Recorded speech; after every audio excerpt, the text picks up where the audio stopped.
Hello and thanks for joining us. Plymouth fire officials are trying to determine what caused a 2-alarm fire that badly damaged a home. The fire broke out around 3:30 Monday afternoon on the west side of Medicine Lake.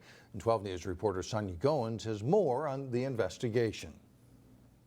Mike and Alice, this house is boarded up and badly damaged. It could have been much worse if it wasn't for the quick thinking of an ice fisherman. He asked his son to run over for a closer look, so that helped us request more resources sooner rather than later. An ice fisherman called 911 after seeing flames shoot from the back of the home. It was a well-involved fire in a relatively large home, so we got as much help as we could. Dozens of firefighters from several different cities rushed to the scene. We deemed the home too involved in fire and too unsafe at that point to even send anybody in. I've never seen such smoke in my life. It was thick and billowing. Fire trucks and water hoses were lined up and down the street. I could see a huge ball of flame coming my way, and I thought, what kind of fire is this? Tom Rucke lives down the street and tried to douse the flames. Things were exploding, and then something was like falling down, like the roof was falling down or something. He was able to make it into the home, but thick smoke prevented him from going any further. There's just no way I could get in there. Tom was determined to help.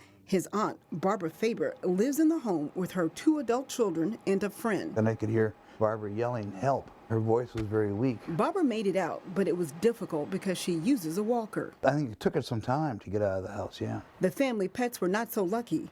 2 dogs and 2 cats didn't make it. Not the proudest memory I'm going to have in my life, because I just wish I could have got them out. The fire hits close to many who live on this street. Half of the folks are related. We have reunions and barbecues and family squabbles right here. And we called it Medicine Lake before we called it Plymouth. Tom's grandfather owned the land and divided it up amongst family. Our existence here was just a farm. It was a dairy farm. Now his relatives will come together to help one of their own. And they looked pretty bleak last night. There was a lot of tears in their eyes. I mean, they lost everything, including pets.